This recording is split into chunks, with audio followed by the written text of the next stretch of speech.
To je 7B. Predsednik razreda je Roš, podpredsednica pa Lina. Ja, malo sem ponosna. Hodimo na kakšne sestanke. Če gre učiteljica kaj vrči iz razreda, ji podam, kdo je bil priden, poreden. Kdaj moram skrbeti, da predsednik tudi opozori, kaj če pozabi. Podpredsednica tudi nadomešča predsednika, če ta manjka v šoli. Kdo bo predsednik in njegov namestnik, so odločili vsi v razredu. Prav tako so izbirali med prav vsemi sošolci. Predsednika ali predsednico države pa volivci izbirajo med kandidati, ki se vnaprej prijavijo za to funkcijo.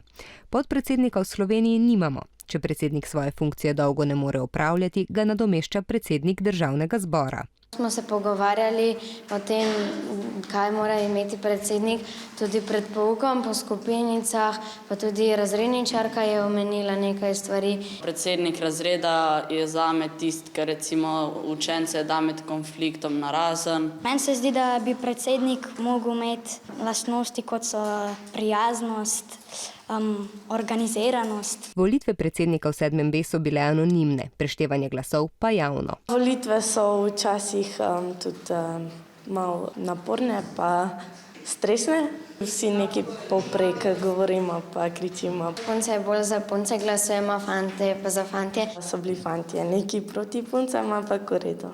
Tisti, ki je v bistvu priljubljen tudi v razredu in so jih glasovali. Prav tako je vedno napeto, ko preštevajo glasove na državnih volitvah.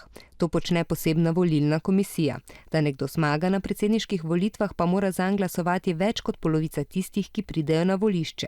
Če se to ne zgodi v prvem krogu volitev, imamo drugi krog, v katerem se pomerita kandidata, ki sta dobila največ glasov. V razredu pa ni bilo tako. Predsednik je postal tisti, ki je dobil največ glasov, zato so imeli uradno razglasitev zelo hitro.